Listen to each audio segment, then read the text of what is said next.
Oui, mais on commence, on se présente, voilà. Donc, je lui explique, vous êtes ici pour ça, on va procéder comme ça. Voilà, je prends le temps de bien lui expliquer. Tout va bien, c'est compris, c'est bon. À plus tard, à plus tard. Et quand je sors, il me dit, mais au fait, quand est-ce que le médecin va passer? Je me suis présentée, monsieur, je suis docteur.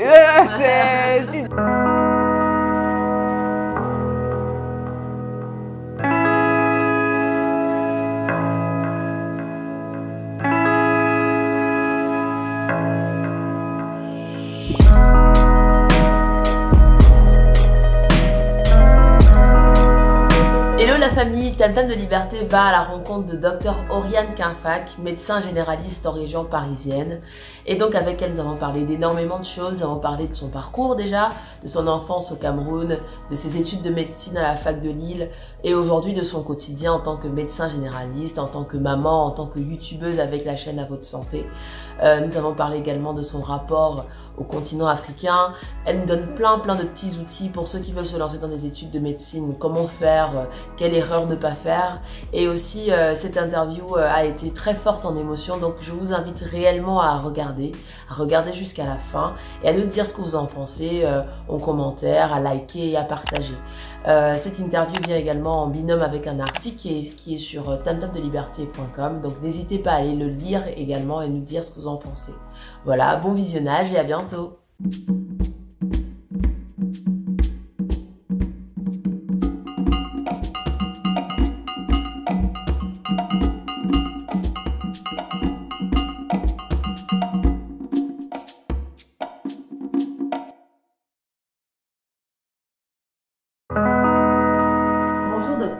Merci d'avoir accepté notre invitation sur Tam Tam de Liberté. Ça nous fait très plaisir de vous avoir avec nous. Donc sans plus tarder, on va commencer par se présenter. Donc vous allez nous dire qui vous êtes, vous, pas le médecin. Donc Oriane, qui étais-tu, quelle a été ton enfance, ton modèle, etc. Donc d'accord. Donc moi je m'appelle Oriane Quinfac. Donc Quinfac c'est mon nom d'épouse. Hein. Je suis née Djammoui. D'accord. J'ai 28 ans, je suis mariée et maman de 3 enfants. Je suis née au Cameroun, où j'ai grandi jusqu'à l'obtention de mon bac. D'accord. Donc après quoi, je suis venue en France pour faire mes études de médecine. D'accord. Voilà, donc je suis médecin, on va en parler. Et puis depuis 1 mois et demi maintenant, je suis également youtubeuse. Ça fait bizarre de dire comme ça, mais bon, je suis sur YouTube, donc je suis youtubeuse. Exactement. Donc j'ai une chaîne qui s'appelle À Votre Santé, où je poste des vidéos vraiment dédiées à la prévention et à l'éducation à la santé. Santé, super. Voilà. Et comment est-ce que tu étais alors petite fille? Si on commence vraiment par le début, donc tu nous as dit que tu as grandi au Cameroun jusqu'à ce que tu partes pour le bac. Jusqu'à ce que j'ai le bac, oui. Jusqu'à ce que tu aies le bac. Alors comment est-ce que tu étais petite? Adolescente, petite? Est-ce que tu étais une petite fille sage? Moi j'étais une petite fille sage, hein, mais les parents ils peuvent témoigner, que ce soit dans l'enfance ou dans l'adolescence. J'ai pas dérangé mes parents. Honnêtement, j'étais une petite fille sage, obéissante. Bon, j'ai eu la chance aussi de naître dans une famille chrétienne. Donc déjà, ça te donne déjà des bases qui font que tu peux pas te retrouver dans des trucs bizarres. Une petite base, quoi. Voilà, tout à fait, un cadrage. Voilà. Donc voilà, j'étais une petite fille sage et studieuse à l'école. Voilà. Tout ce dont les parents, là, je crois. Je me jette un peu des fleurs là. C'est ça. Et donc du coup, tu décides, tu as fait un bac quoi? Un bac D, un bac D, donc c'est un bac camerounais parce que, enfin, il faudrait dire du coup parce que je le sais, Oui, mais, c'est vrai que oui, ici c'est pas les mêmes filières. Tout à fait, scientifique. Voilà, scientifique et D. Et donc ça se passe comment du coup ta dernière année? Parce que tu savais déjà que tu voulais être médecin, c'était vraiment des études de médecine que tu allais chercher. C'était sûr pour toi? Oui, moi j'ai toujours voulu être médecin, rien d'autre. Donc je commence mon année de terminale en me disant il faut que je réussisse très bien cette année pour pouvoir être prise en fac de médecine. Donc je voulais vraiment aller en France parce que la France c'est un pays qui est réputé pour sa médecine et je voulais vraiment avoir une bonne formation. Et bon, en parallèle aussi, j'avais présenté le concours du CUS au pays parce que je me disais bon, au cas où, si si je n'ai pas le visa, si ça ne marche pas, j'irai faire le CUS. Voilà. D'accord. Et ça se passe bien, tu as ton bac, tes parents sont contents, toi aussi. Mais du coup, si je te pose la question de savoir quel a été le déclic en fait? Qu'est-ce qui s'est passé dans ta vie pour que tu te dises, est-ce que je sais pas, est-ce que tu avais un tonton qui était médecin autour de toi? Du tout.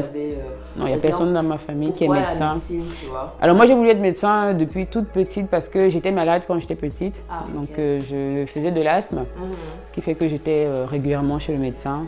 J'ai beaucoup côtoyé les pédiatres et c'est en fait cet environnement-là qui m'a donné envie d'être médecin parce que les médecins, je les voyais un peu comme les super-héros puisqu'ils prenaient soin de moi. Et je me suis dit, ah bah demain, quand je serai grande, je serai médecin. Ouais, quand je serai grande. Et c'est tout bête, hein, vraiment, ce qui aurait pu être un malheur, entre guillemets, hein, le fait d'être malade a plutôt été voilà, le déclic de ma vie, en fait. Finalement, ouais. Mais écoutez, j'allais pas dire heureusement que tu étais malade, non, j'allais dire ça, mais, presque. Mais ça t'a amené vers ça, bah, parfait, très bien.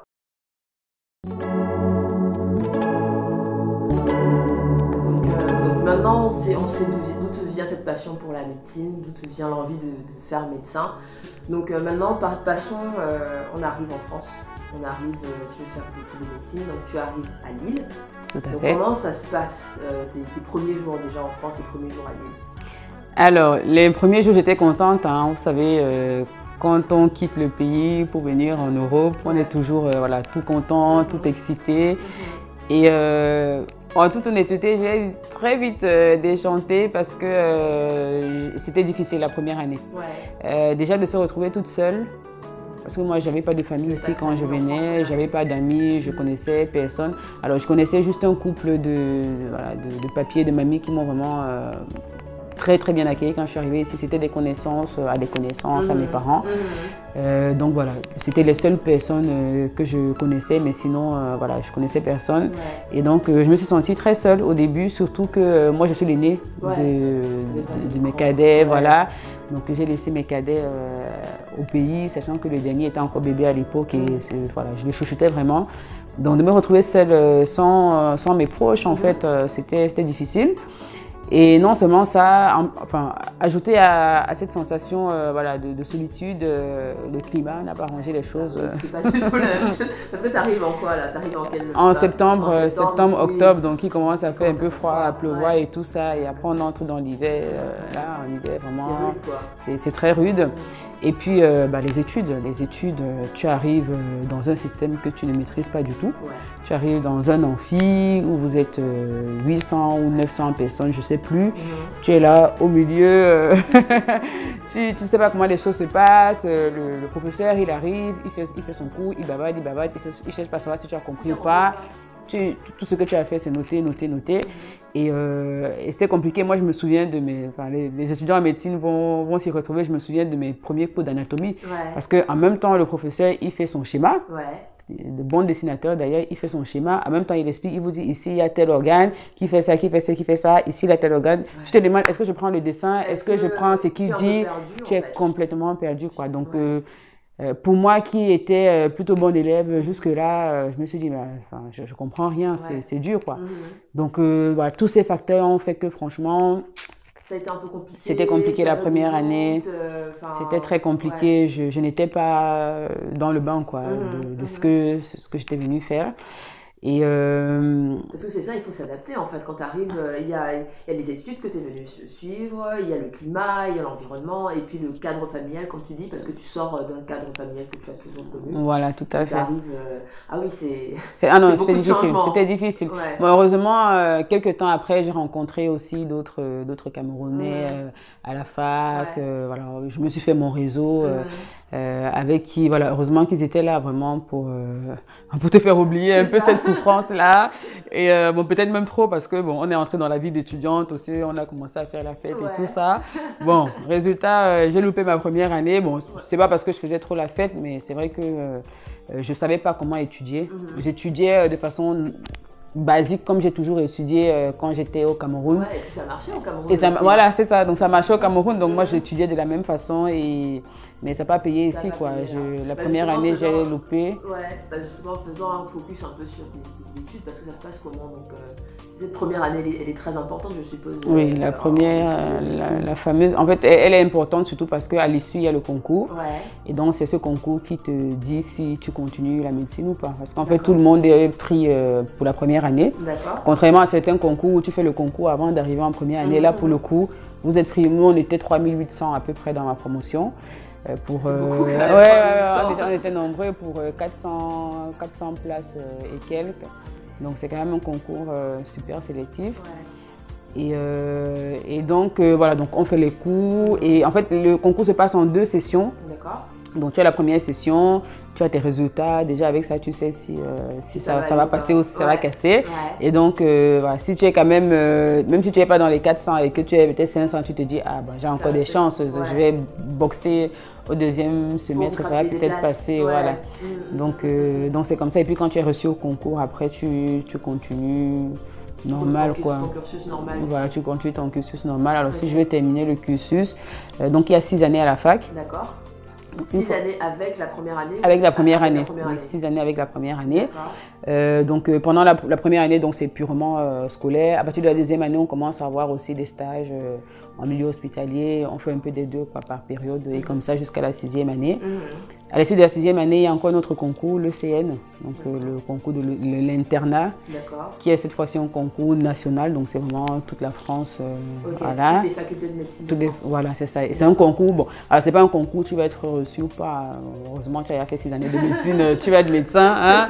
Mais c'est surtout, on appelle ECN, c'est examen classant national. Donc c'est ce qui va permettre de classer et de pouvoir choisir en fait sa spécialité en fait, parce qu'il n'y a pas beaucoup, tout le monde ne peut pas faire, par exemple, médecine générale ou cardiologie. Il y a un certain nombre de postes pour la médecine générale, un certain nombre de postes. Voilà. Et donc, cet examen permet de classer de telle sorte que les premiers choisissent en priorité. Voilà. Donc, c'est pareil pour la spécialité, aussi pour la ville. Parce que pareil, tout le monde ne peut pas aller à Paris. Tout le monde. Voilà. Donc, il y a des postes disponibles. Donc, c'est uniquement à ça que c'est ce concours. Hein. C'est un concours qui, pour moi, n'était pas stressant. Et donc, une fois que tu as ton concours, donc, tu choisis ta spécialité et tu vas donc faire ton internat dans ta spécialité. Donc, l'internat, c'est 3 à 4 ans, voire plus en fonction de la spécialité que tu veux faire. Ok, d'accord. Très bien. Donc, revenons à toi. Donc, tu disais, tu fais le concours une première fois, ça marche pas. Donc, tu refais le concours une deuxième fois. Là, ça marche. Et donc, du coup, tu continues donc, tes études, tout le cursus que tu viens de nous présenter là. Et en parallèle, donc, tu travailles pour... Oui, je faisais un job étudiant. Tout à fait. Et ça s'est bien passé. Parce que finalement, ça aussi, tu n'avais pas l'habitude de travailler aussi. Oui, non, je n'ai pas travaillé au pays. Non, oui. Bon, après, c'est culturel. Et moi, quand je suis arrivée ici, je savais que je venais pour préparer la voie pour mes petits frères et mes petites sœurs. Et donc, je savais qu'une fois que je serais un peu autonome, il faudrait que je dise à mes parents, c'est bon, vous pouvez vous occuper des autres. Donc, quand j'ai passé le concours, vu que ce stress-là était passé, j'ai commencé à chercher un job étudiant. D'accord. Et l'organisation de la faculté me permettait de travailler parce que on avait des sortes de groupes en fait qu'on avait formés avec les autres étudiants où on tournait en amphi. C'est-à-dire qu'on n'était pas... Moi, j'étais pas en amphi tous les jours. Un jour, c'était tel, etc. Je suis allée en amphi peut-être 2 ou 3 fois dans l'année. Et donc, chaque semaine, donc, on faisait des polycopiés, des sortes de bouquins en fait, et on n'avait plus qu'à les lire en fait. Donc, c'est ça qui me permettait aussi, comme j'avais du temps libre, de pouvoir travailler à côté et mon travail me permettait de pouvoir payer ma chambre, etc. Et donc, voilà, je m'organisais comme ça. J'avais des moments où je travaillais et puis j'avais des moments où, quand j'avais le polycopier, je me mettais à réviser. D'accord, ok. Et donc, du coup, tu as choisi ta spécialité, tu as choisi la médecine générale. Tout à fait. Donc, voilà. Donc, pourquoi ce choix déjà de médecine générale? Alors, il faut savoir que moi, quand je voulais être médecin, ce n'est pas du tout la spécialité à laquelle je m'étais destinée. Quand je voulais être médecin, moi, je voulais être chirurgien viscéral. D'accord. Donc la chirurgie digestive. D'accord. Voilà, c'est ça. Parce que je regardais beaucoup Grey's Anatomy à l'époque, que tout le monde doit connaître. Et je m'identifiais beaucoup au docteur Bélez, qui était justement chirurgien viscéral. Je me voyais vraiment en elle, quoi. C'était une femme, elle était black, elle était petite de taille, parce que moi je suis petite de taille, je suis toujours en talon, mais je suis petite de taille. Elle était très dynamique, voilà. Donc je m'identifiais vraiment à elle. Et voilà, je m'étais dit, moi je vais faire chirurgie viscérale. Sauf que bon, quand j'ai fait mon premier stage en chirurgie viscérale, j'ai pas trop aimé en fait. J'ai pas trop aimé parce que bon, je me suis dit au bout de 2 semaines, j'ai fait le tour de ce qu'on peut opérer dans le ventre, quoi. Bon, 2 semaines, j'exagère peut-être, mais au bout d'1 mois, les opérations, il y avait les mêmes qui revenaient. Et je me disais, bon, je vais peut-être m'ennuyer au bout d'un moment. Moi, j'ai besoin de... Que ça bouge. Que ça bouge, voilà. Et puis je trouvais aussi qu'il manquait un peu de contact, vraiment de relation médecin-malade parce que les chirurgiens, voilà, on voit le malade, on opère, après on fait la visite post-op et puis si c'est bon, quoi, on n'a plus besoin de se voir. Donc il y avait ça, mais voilà, il y avait surtout le côté redondant quoi, que je n'ai pas aimé et donc je me suis dit bon, je vais chercher autre chose. Ensuite, l'autre stage qui m'a beaucoup parlé même, c'était les urgences. D'accord. Parce que pour le coup, c'était pas redondant du tout. Clairement. Pour le coup, tu sors de chez toi le matin, tu ne sais pas sur quoi tu vas tomber dans la journée et cette adrénaline-là, ça me plaisait. J'avais vraiment l'impression d'être un héros, quoi, de me dire que je sors, je vais sauver des vies. Un peu voilà, c'est ça, voilà, c'est tout à fait ça. Donc je me disais, voilà, je sors de chez moi, je vais sauver des vies. Et ça m'a beaucoup plu. Sauf que là aussi, il y avait le côté relation médecin-malade qui n'était pas présent. Et j'imagine que ça passe en fait, les médecins en fait, voilà, on te voit, c'est urgent, on résout le problème urgent, et puis bye bye quoi. Soit tu rentres à la maison, tu vois ton médecin généraliste, voilà, soit on t'hospitalise, et puis c'est bye bye. Et on enchaîne en plus, vous savez comment les urgences se sont surchargées. Donc on n'a même pas le temps de se familiariser avec le patient. Nous, on est vraiment focus sa pathologie quoi. Donc bon, ça je m'étais dit, j'ai voulu faire urgentiste pour le côté comme je te dis vraiment voilà. Mais après quand j'ai découvert la médecine générale, t'es tombée amoureuse de la médecine. J'ai trouvé ce que je voulais. Bon tout ça je raconte ça mais ça s'est pas fait en 2 semestres.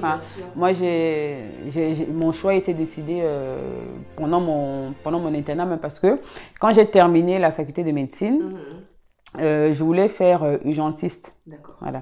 Et à l'époque, parce que la médecine générale maintenant, tout est une spécialité maintenant, même urgentiste c'est une spécialité. À mon époque, à moi, pour faire urgentiste, il fallait d'abord que tu fasses l'internat de médecine générale, puisque pour faire des urgences, il faut tout connaître, donc c'était de la généralité. Et donc après, tu faisais 2 années supplémentaires d'urgence, où tu étais vraiment aux soins intensifs et tout ça. Donc moi, quand j'entrais en internat de médecine générale, c'était pour faire les urgences. D'accord. Sauf que quand j'ai fait donc mon stage même de médecine générale, je suis calée.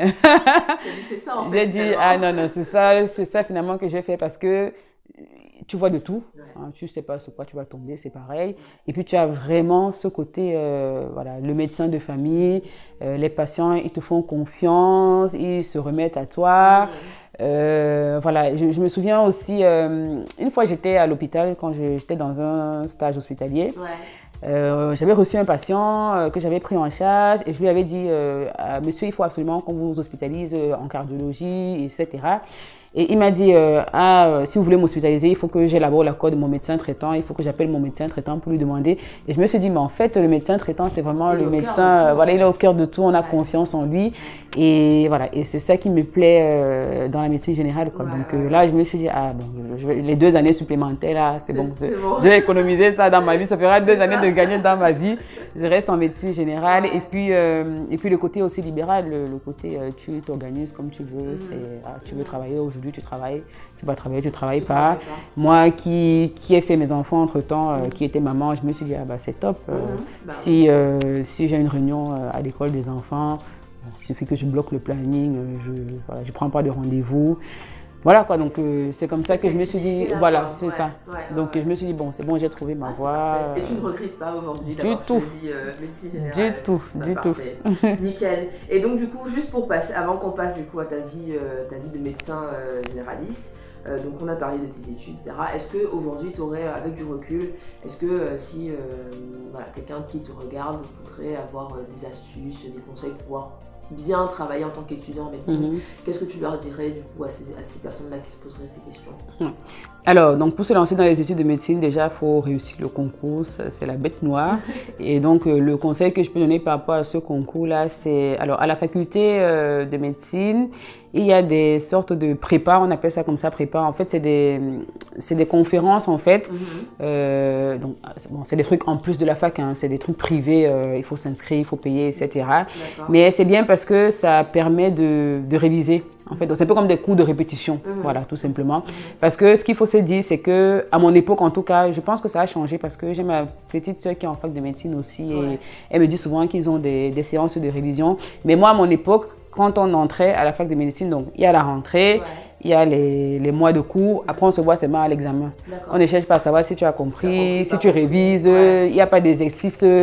Il n'y a pas de contrôles continus, etc. Donc, c'était vraiment le concours. Et donc, avec ces cours de répétition-là, on faisait des contrôles continus justement toutes les semaines.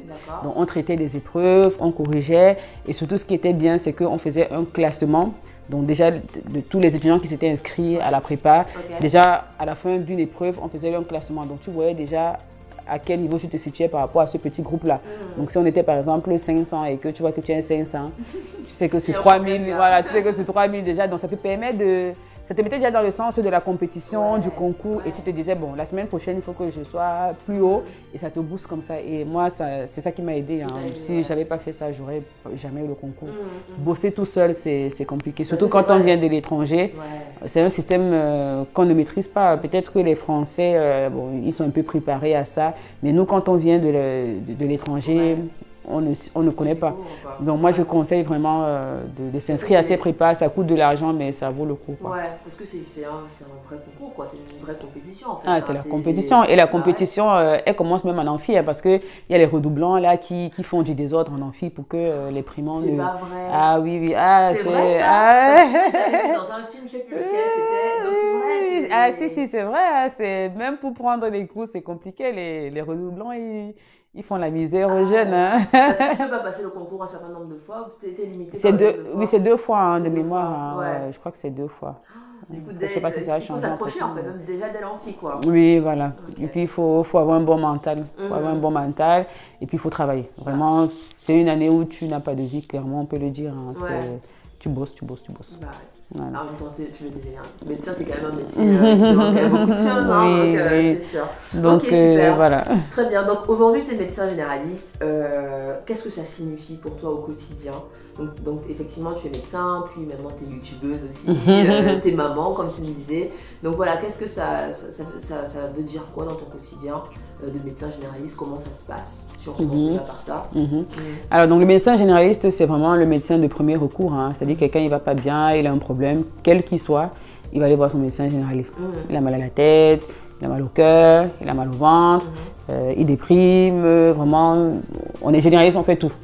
Donc, on est vraiment le médecin de premier recours et on essaye de soulager déjà la plainte du patient, ça c'est la première étape. Et on essaye voilà, quand il y a besoin de trouver la cause de cette plainte-là.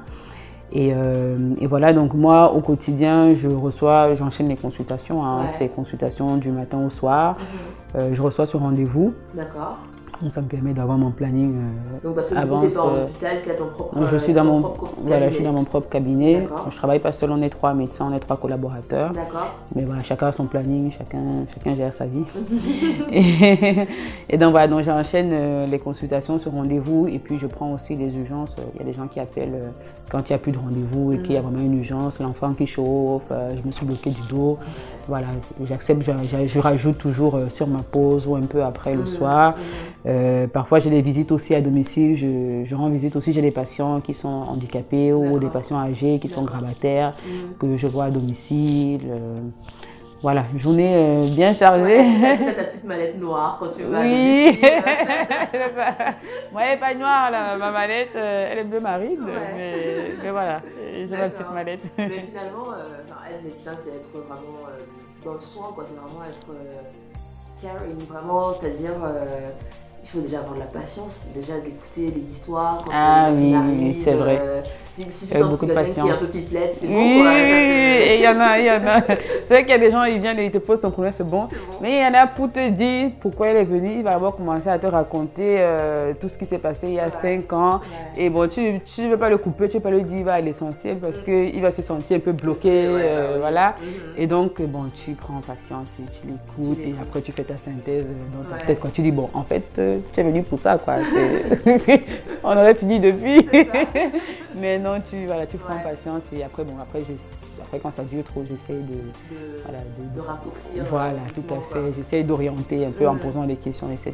Et est-ce que c'est comme ce que tu t'étais imaginé quand tu fais ton internat et que tu as décidé de faire la médecine? Oui. Est-ce que c'est cohérent? Est-ce que il y a eu des surprises à un moment? Tu dis, j'avais pas forcément vu ça, machin. Non, c'est cohérent. J'ai fait quand même 1 an de stage où j'étais en médecine générale avec des médecins généralistes avant moi. Donc voilà, en m'y lançant, je savais déjà. Voilà. Après, toujours des surprises, il y a des trucs auxquels on ne s'entend pas, mais c'est ça en fait, on gère. Ouais, voilà, c'est exactement, c'est bien. On gère. Très bien. Et maintenant, tu es youtubeuse. Yeah. Raconte-nous. Le projet de la chaîne YouTube a germé dans ma tête, ça fait plusieurs mois maintenant. La chaîne YouTube, elle a 1 mois et demi, mais ça fait longtemps que j'avais commencé à avoir l'idée de ça parce que un jour, je me suis dit, pourquoi est-ce que la population française est en bonne santé, vit longtemps? Et de notre côté, au Cameroun en particulier, et globalement en Afrique, je pense que c'est la même chose. Pourquoi est-ce que nous, on n'est pas en bonne santé? Qu'est-ce que la France a de plus en fait? Donc j'ai essayé de comparer le système de santé français et camerounais et je me suis rendu compte qu'une principale différence entre ces 2 systèmes de santé là, c'est que le système de santé français est beaucoup axé sur la prévention et sur l'éducation. Et c'est pour ça que la médecine générale c'est une spécialité parce qu'on est vraiment la base du système de soins en fait de santé. C'est-à-dire que nous on est là justement on soigne mais on fait aussi de la prévention. C'est-à-dire que si tu arrives, tu viens me voir parce que tu as mal à la tête. Si je te vois que tu es en surpoids, par exemple, il faut que je te dise que bon, tu sais, comme tu es en surpoids, là, il va falloir perdre du poids parce que tu t'exposes à l'hypertension, tu t'exposes au diabète, etc. Si je te vois, tu as 50 ans, tu es une femme, il faut que je te dise, bon, est-ce que tu as pensé à faire ton dépistage du cancer de sein et tout ça? On est vraiment axé sur la prévention, on n'attend pas que les gens soient malades. Alors que de l'autre côté, au pays, justement, c'est très curatif. Voilà, on attend que les gens soient malades pour les soigner. Et bon, alors quand je dis ça, c'est pas la faute des médecins forcément, c'est que les Africains aussi, ils n'ont pas cette culture-là d'aller voir le médecin quand ça ne va pas bien. On va voir le médecin quand on est malade et quand on est même en train de mourir. Voilà, parce que même quand on est malade, tant qu'on tient debout, on ne va pas voir le médecin. On se bat, on fait de l'automédication, ce qui n'est pas bien. Et on va voir le médecin vraiment quand il se fait tard. Et ce n'est pas un bon système. Donc, je me suis dit, ce serait bien qu'on apprenne aussi à éduquer les gens de l'autre côté. Et donc, c'est comme ça que je me suis dit, moi, sachant que je suis petit médecin à mon niveau, personne ne me connaît là-bas, je me suis dit, qu'est-ce que je peux faire à mon niveau pour essayer d'œuvrer dans ce sens-là? Et comme je sais que les réseaux sociaux aujourd'hui sont un réel moyen de communication et que j'aime aussi les réseaux sociaux, je suivais déjà beaucoup de youtubeurs, etc. Je me suis dit, sur YouTube, il y a des chaînes pour tout et n'importe quoi. Pourquoi pas une chaîne sur la santé aussi?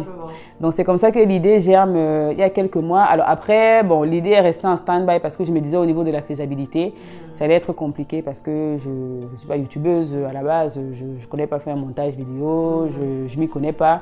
Donc je me disais ça va être compliqué. Du coup, j'ai laissé le sujet en stand-by. Et puis un jour, j'ai eu une consultation qui m'a fait me dire non, vraiment là, je vais lancer la chaîne. C'était une maman justement qui venait, j'avais fait une vidéo là-dessus d'ailleurs, c'était une maman qui venait consulter. Donc elle était de passage en France, donc elle est venue faire un check-up. Donc elle venait pour un motif pour lequel je lui avais fait un scanner cérébral.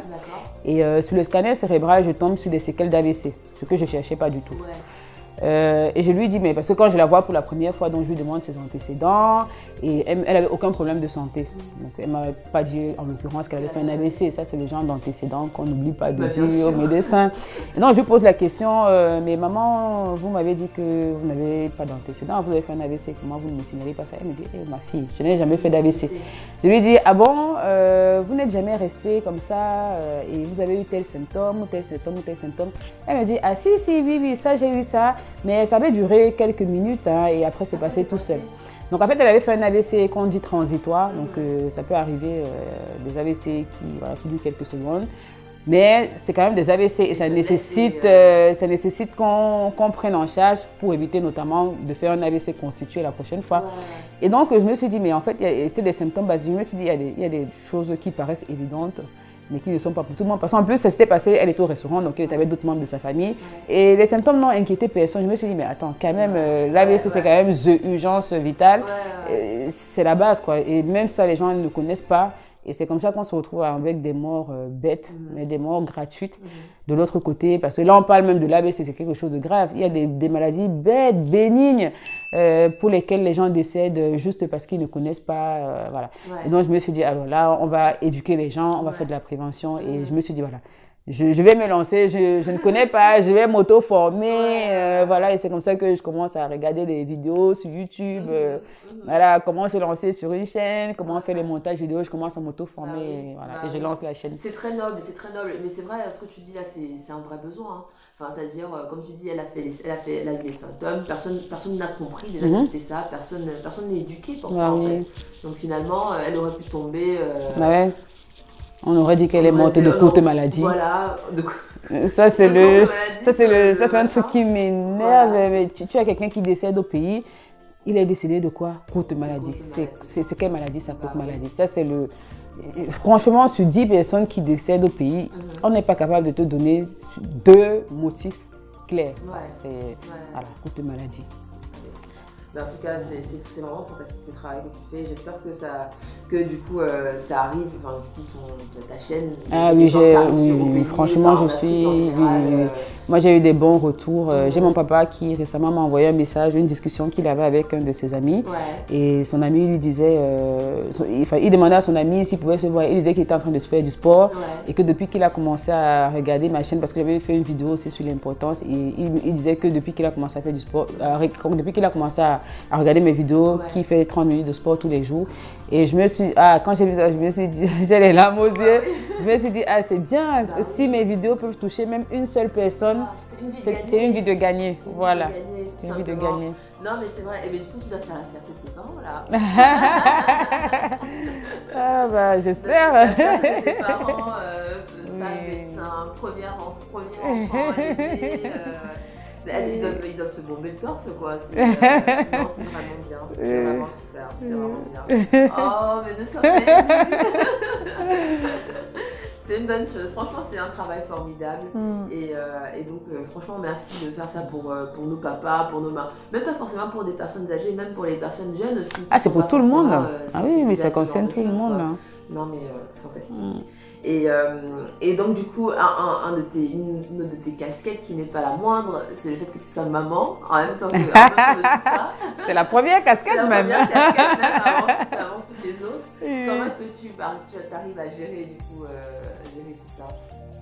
Alors, le fait que je sois maman soit une très bonne chose pour ma carrière, vraiment, contrairement à ce que certaines femmes peuvent dire que parce qu'elles sont mamans, elles ne travaillent pas. Moi, mes enfants sont vraiment en motivation. C'est-à-dire que dans mon parcours, j'ai eu des périodes où c'était difficile, où j'ai pleuré, où j'ai dit j'abandonne, le lendemain, je ne retourne pas en stage. Mais quand je me dis ça et après je regarde mes enfants, je me dis ceux-là, ils t'ont rien demandé, ils n'ont pas demandé à venir au monde. Donc maintenant qu'ils sont là, tu dois te battre pour leur assurer le meilleur avenir qui soit. Et donc, c'est pas en te tournant les pouces à la maison que tu vas réussir à les éduquer dans de bonnes conditions. Et donc ça, c'est ma motivation. Quand je me bats pour eux. Je me dis, voilà, même si c'est difficile, voilà, c'est ma motivation. Et je vais leur offrir le plus bel avenir qui soit. Et je veux qu'ils soient fiers de leur maman aussi. Donc, tu as encore les larmes aux yeux.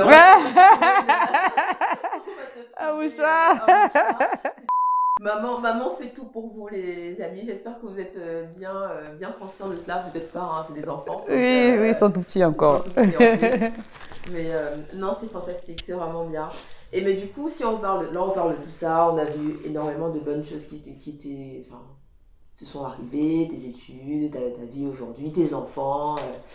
Est-ce que dans tout ça, il y a eu parfois des difficultés, des discriminations? Enfin, toi, comme tu disais, hein, tu es une femme noire, tu évolues peut-être dans un milieu qui peut être parfois peut-être masculin, où il n'y a peut-être pas aussi beaucoup de présence de personnes issues des minorités. Donc comment est-ce que toi, tu l'as vécu, toi, étant femme noire, médecin, tout ça, quoi.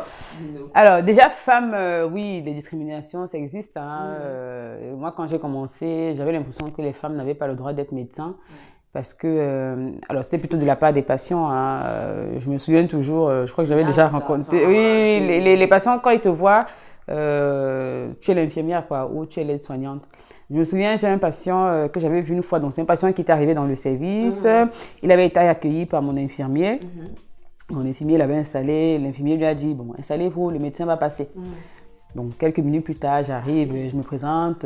Bonjour monsieur, je suis le docteur tel. Tu te présentes quand même. Oui, mais on se présente, voilà. Donc, je lui explique, vous êtes ici pour ça, on va procéder comme ça. Voilà, je prends le temps de bien lui expliquer. Tout va bien, c'est compris, c'est bon. À plus tard, à plus tard. Et quand je sors, il me dit, mais au fait, quand est-ce que le médecin va passer? Ben, je me suis présentée, monsieur, je suis docteur. Tu dis, mais qu'est-ce que tu n'as pas compris? C'est-à-dire qu'en fait... voilà, donc c'est pour te dire que non, pour lui, c'était pas moi le médecin. Et j'ai encore une autre anecdote, cette fois-ci hors hôpital. Quand je faisais mon job étudiante, là, justement, quand j'étais caissière, donc moi, je rencontrais beaucoup de gens, je chattais, etc. Et il y avait des hommes souvent qui me courtisaient. Évidemment. Et plusieurs fois, ils ont essayé de m'inviter. Quand je dis ils, il y en avait plusieurs, noirs comme blancs. Hein. C'est pour ça que là, je pense que c'est plutôt une question de féminisme, plutôt que de racisme. Donc souvent quand ils m'invitaient à dîner, je disais non, je peux pas parce que je travaille. Ah bon, tu travailles? Oui, je travaille à l'hôpital. Ah, tu es infirmière? Ou ah, tu es aide-soignante? Personne ne m'a jamais demandé ah, tu es médecin? Voilà, donc c'est vraiment comme si les femmes n'avaient pas le droit d'être médecins. Voilà, c'est dingue. Et puis on parle pas des années 50, quoi. On parle des années 2000. Donc la discrimination, oui, ça existe. Bon, de la part des collègues, non. Honnêtement, entre nous médecins, on sait ce qu'on vaut. Donc femme ou homme, j'ai pas eu l'impression d'être discriminée. En ce qui concerne le côté noir, bon, je dois dire que j'ai eu la chance parce que j'ai pas ressenti non plus de discrimination sur ce plan-là, ce qui n'est pas le cas de tous mes collègues, hein, parce que ça faut le dire, ça existe. Hein. Il y a des gens encore qui sont racistes. Il y a des gens qui ne veulent pas se faire soigner par un médecin noir. Bon, ça ne m'est pas arrivé personnellement, mais moi je suis dans un groupe de médecins où on discute justement, on échange les expériences et il y a souvent eu des cas comme ça. Moi j'étais préparée, hein, même si ça m'arrivait, j'étais préparée. Oui. Moi je suis, tu me cherches, tu me trouves, quoi. Tu veux pas que je te soigne? Ok, voilà, c'est comme ça, quoi. Mais surtout c'est ça, comment est-ce que tu réagis face à quelqu'un qui dit je n'ai pas envie d'être soigné par un médecin noir? T'as envie de mourir alors? La vie c'est un choix. Ça. Si tu veux pas que je te soigne, je te supplie pas. Tu vas voir un autre médecin. C'est aussi simple que ça. Hein. On a le droit de choisir son médecin. Donc, ceux-là, ils me font juste pitié en fait. Ils me font de la peine parce que je me dis c'est des gens qui n'ont pas encore compris que la diversité c'est une richesse. Donc je me dis s'ils ont... Dans quel cave? Oui, voilà. Voilà. Donc voilà. Mais et autrement, comment est-ce que tu t'en sors? Est-ce que tu as d'autres difficultés? Est-ce que je sais pas, tu as un planning? Finalement, quand tu disais en tant que médecin généraliste, tu as ton cabinet en plus, tu gères un peu tes horaires comme tu veux. Tu peux dégager du temps pour aller voir tes enfants, aller les chercher à l'école, je sais pas, voilà. Donc c'est quelque chose que tu gères bien. Très bien. Ouais. Je suis bien organisée. C'est important, parce que sinon tu perds pédale. Oui, et tu ne vis plus surtout. Très bien, maintenant j'aimerais bien qu'on fasse un focus sur le Covid, parce qu'on ne peut pas ignorer le Covid. On est en 2021, le Covid a commencé je ne sais même plus quand, donc voilà, on est en plein dedans. Oui. Donc toi tu es médecin, comment est-ce que tu as vécu cette période jusqu'à maintenant? Ouais. Alors la crise Covid c'est une période pendant laquelle j'ai pour le coup vraiment eu l'impression d'être à ma place. Je me suis dit bon, tu es médecin, voilà, c'est le moment de... C'est le moment de bosser là parce que bon, c'est vrai que dans la médecine générale au quotidien, c'est plutôt calme. Hein, c'est pas les urgences, voilà, il y a toujours un ou deux patients sous le feu, voilà. Mais globalement, c'est plutôt calme. Et là, c'est vrai que je me suis dit bon, c'est le moment où tu entres en jeu. Et j'ai vraiment je me suis vraiment sentie utile. Voilà, c'est vraiment ça. Et chose aussi très importante, c'est que je me suis sentie utile. Autant sur le plan physique, voilà, pour les patients qui souffraient, qui étaient malades, etc. Mais aussi sur le plan psychologique, parce qu'il y a beaucoup de personnes qui ont consulté parce qu'elles étaient anxieux. Parce que c'était quand même une période qui est anxiogène, hein, c'est un truc nouveau, tout le monde en parle. À la télé, c'est 24 heures sur 24. C'était vraiment anxiogène. Et donc, il y avait beaucoup de personnes qui avaient du mal à supporter ça. Il y en a qui déprimaient. Et il y en a qui venaient juste pour pour discuter. Voilà. Il y en avait qui venaient juste pour discuter, il y en avait qui venaient, qui pleuraient, et quand je leur réconfortais, ils partaient réconfortés.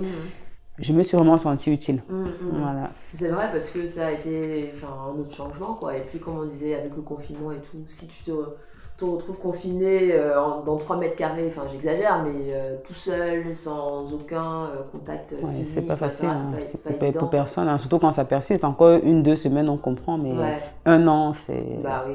Ça devient finalement, difficile. tu t'es découvert des talents, des psychologues un petit peu, oui, tout à fait, tout à fait. J'ai pas eu de formation pour ça, mais j'ai eu l'impression quand même d'avoir réconforté les gens, puisque y en a qui sont pas revenus, donc je suppose que ça allait bien. Il y en a qui sont revenus après en me disant que ça va mieux, donc voilà. Ouais, et puis ça revient un peu sur ce que tu as dit du fait que quand tu es médecin généraliste, tu es vraiment un peu à la base de tout ça. Donc quand il y a quelqu'un va mal, il va d'abord te voir avant d'aller voir le chirurgien, machin, quoi. Tout à fait. On passe d'abord par toi, donc tout finalement tu es un peu le centre de tout ça. Voilà. Mais du coup ça s'est bien passé pour toi, pour ta famille. Oui, Dieu merci. On voyait à la télé que parfois les médecins ils se confinaient hors de chez eux pour pas être un risque pour leur famille, etc. Non, moi j'ai régulièrement fait des tests qui étaient tous négatifs. Je ne sais d'ailleurs pas comment, parce que quand je pense au tout début, tu sais, au tout début, on a négligé le Covid. On nous disait que c'était une petite grippe, donc on soignait les patients Covid sans protection, sans masque. Donc j'étais surprise du fait que je n'ai pas eu le Covid. J'ai fait des sérologies, rien. Donc voilà, Dieu merci, parce que c'est vrai que j'avais peur pour mes proches aussi, mon mari, mes enfants. Je me disais, si je ramène ça à la maison. Mais bon, Dieu merci, on n'a pas été malade. Super. Mais écoute, du coup, la suite alors, quels sont tes projets pour la suite? Qu'est-ce qu'on te souhaite? On te souhaite plein de bonnes choses, évidemment. Mais on te souhaite plein de bonnes choses. Pourquoi? Est-ce que tu as des projets Alors, sur le plan professionnel, pour l'instant, je n'ai pas de projet. Le projet que j'avais en tête et que j'ai déployé il y a 1 mois et demi, c'était la chaîne YouTube. Ça, c'est quelque chose qui me tient à cœur et qui me prend beaucoup de temps. Donc ça, c'est vraiment le projet. On a discuté d'ailleurs, justement, comment est-ce que tu t'organises? Ça, c'est une des activités que tu as rajoutées à ton planning déjà. Ça, c'est clair, ça, c'est clair. J'ai une journée, alors déjà, de base, moi, j'ai une journée dans la semaine où c'est ma journée à moi. D'accord. Et donc, en fait, c'est sur cette journée-là que j'ai rajouté le travail sur mes vidéos. Donc, alors, pour faire une vidéo, franchement, chapeau aux youtubeurs, parce que moi, quand je vois les youtubeurs qui postent 1 fois par jour, 1 fois tous les... C'est beaucoup de travail. C'est l'écriture de la vidéo, parce que bon, quand je présente un thème, j'essaye de donner les choses essentielles. Quand je parle du diabète, j'ai appris le diabète en 4-6 heures de temps à la faculté. Là, il faut que je le dise en 10-15 minutes pour que les gens puissent comprendre l'essentiel, quoi. Donc, il y a un vrai travail de synthèse, donc j'essaye d'écrire un peu les grandes lignes. Ensuite, voilà, je vais au cabinet, je m'enregistre. En général, je m'enregistre les jours où je travaille. Soit j'arrive un peu plus tôt le matin, soit je m'enregistre à ma pause. Et les enregistrements, j'enregistre 1 fois, parfois c'est bon, parfois il faut reprendre, parfois je me rends compte que il y avait un truc qui n'allait pas, c'est du travail. Et puis en général, je fais le montage le week-end, je choisis un jour, le week-end. En général, souvent c'est le soir quand les enfants dorment. Voilà, je travaille le montage. C'était compliqué au départ parce que le temps de tout apprendre. Voilà, bon, aujourd'hui ça commence à aller un peu mieux, je commence à prendre la main. Donc voilà, mais je le fais avec plaisir, ça me fait vraiment plaisir. Et... On l'a très bien senti. Que tu le faisais avec plaisir. Voilà, et ça me plaît aussi parce que je me découvre de nouvelles casquettes. Franchement, je fais le montage vidéo et tout ça. Je me dis, petite Oriane, tu me surprends. Nickel. Voilà. Ok, très bien. Et donc, du coup, pour la suite, tu t'es coupée, tu disais... Oui, donc ça, c'était sur le plan professionnel. Et puis, bon, sur le plan personnel, après, j'ai des projets perso. Qu'on ne dévoile pas voilà, encore. On ne dévoile pas, mais des projets, il y en a toujours. Et c'est ça qui fait vivre. Bah, évidemment. Il faut qu'il y ait des projets. En tout cas, on te souhaite beaucoup de succès. Merci beaucoup. Pour ces projets-là. Nickel. Et donc, si on veut résumer tout ça, j'aimerais bien que tu me dises 3 événements qui t'ont marqué. Voilà, dans ta vie en général, pas forcément ta vie professionnelle. Donc, si tu viens de donner 3 événements qui t'ont marqué, qu'est-ce que tu dirais? Alors, premier événement, la naissance de ma première fille. Franchement, pour toutes les mamans, première naissance, quand tu as ton bébé là dans les bras, en salle d'accouchement, tu es envahi d'un sentiment de, je ne sais pas comment décrire cette émotion-là, mais c'est quelque chose qu'on n'oublie pas, quoi. Donc ça, c'est vraiment mon premier accouchement, ça m'avait beaucoup marqué. Donc ça, c'est le premier événement. Deuxième événement, c'est le jour où j'ai soutenu ma thèse de doctorat, où j'ai enfin eu mon diplôme. Ça, c'était la consécration. Voilà, c'était le docteur.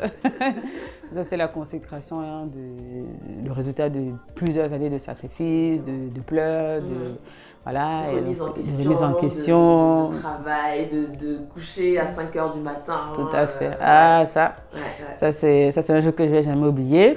Et puis, le meilleur pour la fin, c'est mon mariage. Où globalement, le jour où j'ai rencontré mon mari, je pense que ça, c'est vraiment la plus belle chose qui me soit arrivée dans ma vie. J'ai eu la chance vraiment de rencontrer quelqu'un qui me comprend, qui m'encourage, qui me soutient, qui m'accompagne. Vraiment, c'est un compagnon de vie et qui délire avec moi, qui me suit dans mes délires. Et je pèse mes mots quand je dis ça parce que mes délires, je l'ai souvent emmené très loin et il me suit. Vraiment, c'est mon mari, c'est mon compagnon de vie et voilà, notre rencontre. Je remercie le ciel tous les jours pour ça. Vous êtes rencontrés à la fac ou Pas du tout, mon mari n'est pas médecin. Heureusement d'ailleurs, parce que là, quand je vais à la maison, là, je ne veux plus entendre parler de médecine. Le docteur reste au cabinet parce que sinon tu satures. Non, on s'est rencontrés dans une fête d'anniversaire à Lille. Mais une personne qui t'accompagne, qui a toujours été là pour toi. Tout à fait. Très bien. Mais écoutez, monsieur Quinfac, vous faites un travail formidable. Nickel. Et bien du coup, au milieu de tout ça, de tout ce qu'on s'est dit, si je te demandais comment est-ce que tu vas? Comment est-ce que tu vas aujourd'hui? Il est 15 h. Comment est-ce que tu vas aujourd'hui? Cette question, normalement, c'est moi qui la pose d'habitude. Hein? Écoute, moi, je vais très bien. Vraiment, aujourd'hui, je vais très bien. Je me sens épanouie. Je suis une femme épanouie. J'aime ce que je fais. Je fais ce que j'aime. Et voilà, moi je vais très bien. Tu vas très bien. Non mais c'est bien, parce que honnêtement le contexte n'est pas forcément favorable à de belles histoires, à des happy end ou machin, tu vois. Tout à fait. Donc ça fait du bien aussi de se dire, malgré le fait que voilà, ça se passe pas bien autour, machin, bah moi je suis bien, je suis épanouie et je vous remercie du ciel pour ça, quoi. Donc, tout à fait. Donc franchement, on a vraiment besoin de belles histoires comme les tiennes. Donc c'est super que tu ailles bien. Et on espère que ça va le rester, évidemment. On espère.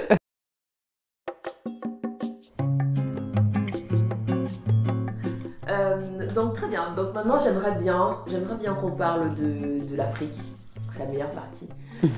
L'Afrique, de ton rapport avec l'Afrique. Donc tu nous disais que tu étais née au Cameroun, que tu as fait tes études au Cameroun. Donc voilà, quel est ce rapport que tu as avec le Cameroun, que tu avais déjà le Cameroun avant et maintenant aujourd'hui que tu vis en France? Le rapport, il n'a pas changé. Hein. Le Cameroun, c'est mon pays d'origine et fier de l'être. C'est 237 représente. Donc, moi, je vais régulièrement au pays. J'ai encore beaucoup d'attaches familiales là-bas. J'ai des amis là-bas. On correspond aussi via les réseaux sociaux, etc. Et puis, bien évidemment, ma chaîne YouTube que j'ai mise en place, c'était aussi pour moi une façon de contribuer à la santé de mes proches là-bas. C'est vraiment quelque chose qui me tient à cœur parce que je me dis, voilà, ici je suis médecin, je travaille avec passion, je soigne des gens que je ne connais pas, mais je le fais avec passion. C'est dommage que je soigne des gens ici alors que de l'autre côté, il y a encore des choses à améliorer sur le plan de la santé et que je fasse rien. Donc voilà, cette petite contribution-là que j'apporte, c'est parce que je me sens aussi très attachée encore à mes origines et donc je me dis, voilà, je ne peux pas rester comme ça à ne rien faire. Donc voilà, le Cameroun, c'est un pays que j'aime beaucoup. Vraiment, je suis très fière d'être camerounaise. On a la joie de vivre au pays. Vraiment, même si on n'a pas beaucoup de choses, même s'il nous manque plein de choses, on a la joie de vivre, on est des battants. Hein. Il y a un adage chez nous qui dit que impossible n'est pas camerounais. Voilà, cette mentalité-là, cette joie de vivre, j'adore le Cameroun. Voilà, j'adore le Cameroun. Ce serait quoi ta ville préférée au Cameroun si tu devais choisir? Ma ville préférée? Bon, moi, je connais que Yaoundé, vraiment. Moi, j'ai grandi à Yaoundé. Et puis, pour être honnête, moi, j'étais l'enfant de la barrière. Je ne sortais pas, donc je n'ai pas eu le temps vraiment de de découvrir la ville, voilà. Bon, mon mari, il est de Douala, donc quand on est souvent rentré, on était à Douala, on sortait un peu. Mais voilà, après, j'aimerais bien visiter les sites touristiques comme Kribi, Limbe, etc. Ça, c'est dans les projets. Voilà. Et puis voilà, en Afrique, j'aimerais bien aussi, j'ai deux pays qui sont en projet aussi de visite, c'est le Sénégal et la Côte d'Ivoire. Ça, on aimerait bien aller visiter là-bas. Voilà. Non, on reste attaché à nos origines, ça c'est sûr. C'est très important. Il y a un autre adage qui dit que tu ne peux pas aller, tu peux pas savoir où tu pars tant que tu sais pas d'où tu viens. Voilà.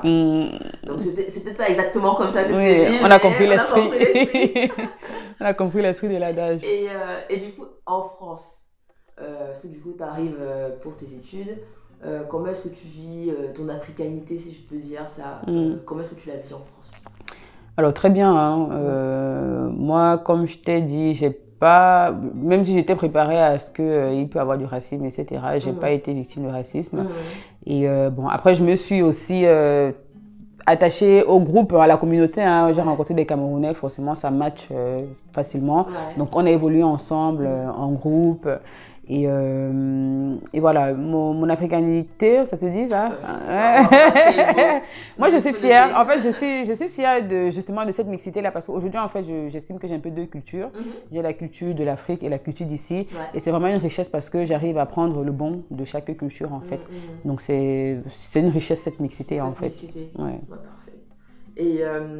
Et donc, si tu devais donner une figure africaine, une figure afrodescendante, quelqu'un qui te parle, tu es obligé de la connaître, hein, mais quelqu'un qui t'inspire au quotidien, qui est-ce que tu choisirais? Alors moi, c'est peut-être pas figure parce que tout le monde ne la connaît pas, mais mon modèle, c'est ma maman. Vraiment, mon modèle, c'est ma maman. Alors, je ne sais pas si je la ressemble ou si c'est elle qui me ressemble, mais on se ressemble beaucoup. On se ressemble beaucoup parce que... Physiquement ou même déjà dans le caractère, dans le... Tout. Bon, peut-être pas dans le caractère parce que ma mère nous a élevés, elle a dit. Moi, je suis souple. Mais bon, physiquement et puis aussi dans le parcours parce que ma maman aussi, elle a fait de grandes études. Elle nous a eu, on est 4 pendant ses études aussi. Donc, c'est ça aussi qui m'a fait me dire que c'est possible. Donc voilà, elle est une battante, elle continue de travailler aujourd'hui, elle fait de grandes choses et elle continue à veiller aussi sur nous. On reste ses bébés et voilà. Et franchement, moi je me dis toujours, j'espère que je vais réussir à élever mes enfants comme ma maman nous a élevés. Donc c'est vraiment un modèle pour moi. Vraiment, je le dis pas pour faire la talakou ou quoi que ce soit, mais c'est vraiment une personne qui m'inspire beaucoup. Et si tu devais faire la talakou, si tu devais là aujourd'hui lui dire quelque chose, qu'est-ce que tu lui dirais? Alors, je lui dirais que je l'aime beaucoup, que je lui dis merci vraiment pour... je crois que la caméra, elle est pas là, donc je vais la regarder. Donc, maman, je t'aime beaucoup. Merci vraiment pour les sacrifices que tu as fait pour moi et pour les frères et sœurs depuis qu'on est tout petits. Merci d'être toujours là pour nous, même si parfois tu es un peu dur. Voilà, tu es toujours pleine de bienveillance et voilà, tu fais partie de notre quotidien et voilà, que Dieu te prête encore longue vie pour que tu continues à veiller sur nous, à nous donner de bons conseils et à nous inspirer. Ah, merci maman.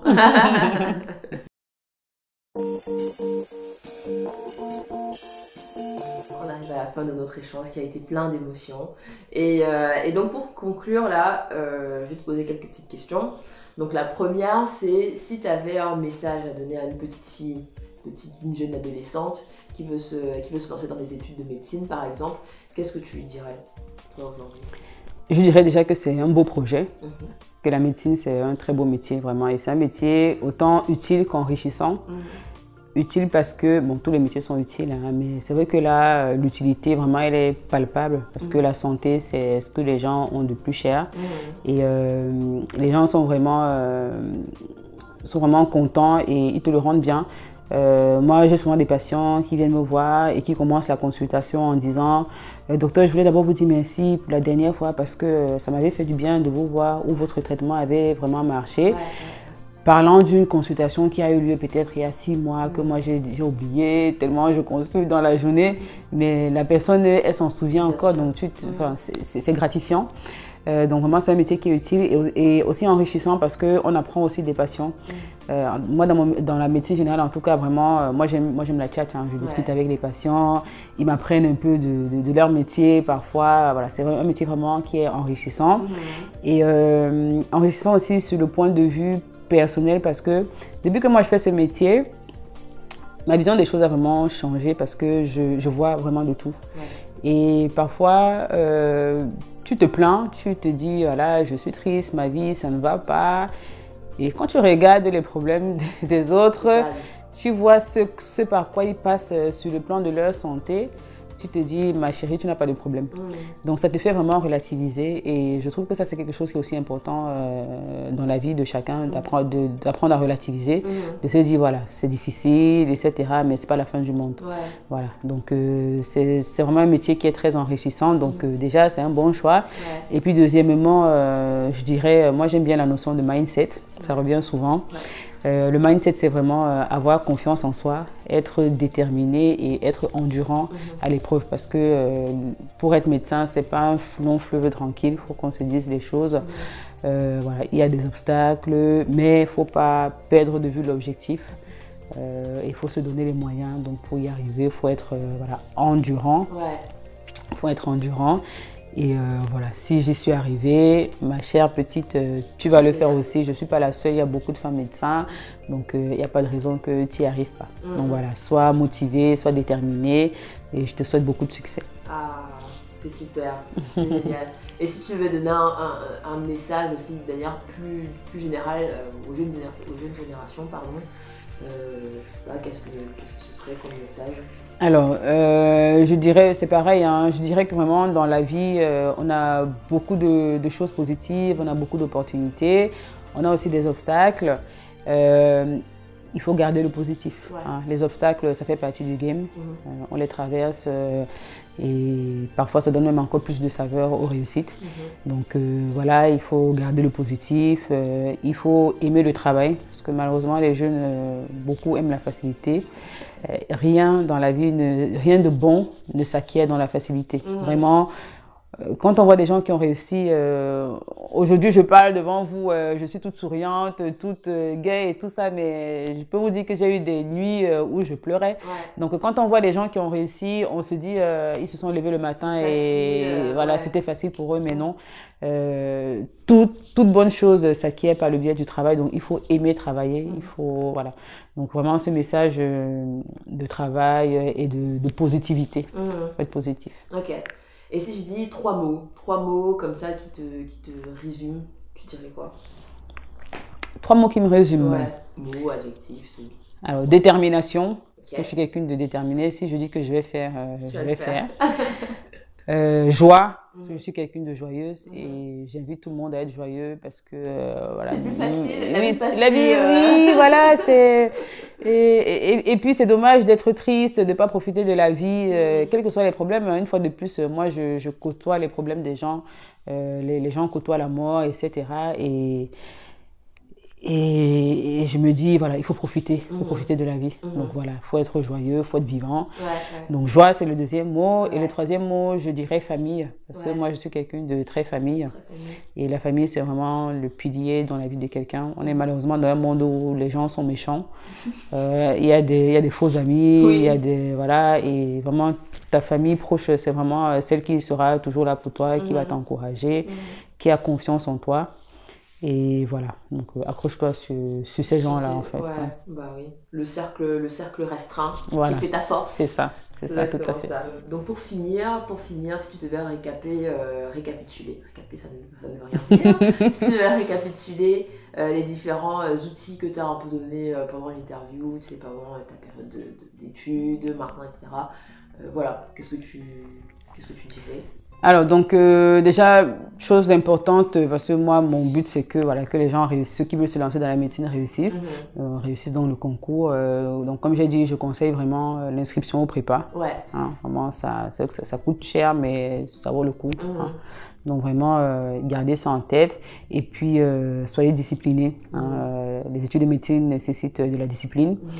Il faut étudier, il faut vivre aussi. Hein. Moi, je suis quelqu'une... je sais pas vous dire, autant la première année, j'étais vraiment 100%, voilà. Ouais. Autant après, voilà, j'avais mes périodes où je travaillais, j'avais des périodes où je m'amusais, où je faisais mes jobs, etc. Tout ça, ça nécessite de la discipline. Donc, il faut se faire un planning et le respecter. Voilà. Donc, c'est le conseil que je peux donner. Et le travail, bien évidemment. Le travail paye. La vraie magie, c'est le travail. La vraie magie, c'est le travail. Mais écoute, merci beaucoup. Merci de nous avoir accordé du temps. Avec grand plaisir. C'était vraiment super. Pour ceux qui se posent des questions sur la vie de médecin, sur les études de médecine, je pense que tu auras apporté énormément de billes, d'outils. Donc, merci beaucoup. On te souhaite, Tam Tam, et évidemment tout le monde, je pense, te souhaite vraiment beaucoup de réussite dans ce que tu es en train de faire, qui est un travail nécessaire et formidable. Merci, et qui est bien fait. Merci Lucille. Donc, merci de m'avoir invité. Mais avec plaisir. Et voilà, porte-toi bien, prends bien soin de toi. Et merci, vous également. Merci. À votre santé. À votre santé. Prenez soin de vous. Donc voilà, on arrive à la fin de l'interview. Comme je vous avais dit, cette interview a été plein d'émotions, ça a été plein d'outils aussi pour ceux qui voudraient se lancer en médecine. Elle est pleine de sagesse, cette docteure Oriane Quinfac, et a fait un travail formidable. Donc pour continuer la discussion, ce que je vous invite à faire, c'est de commenter ce que vous avez aimé, ce qui vous a marqué, bien évidemment de partager, de vous abonner à la chaîne, de liker, parce que c'est comme ça que voilà, on se donnera de la force pour avancer un peu plus dans l'aventure Tam Tam de Liberté. Je vous donne rendez-vous très bientôt pour un autre portrait et d'ici là, prenez bien soin de vous. Au revoir.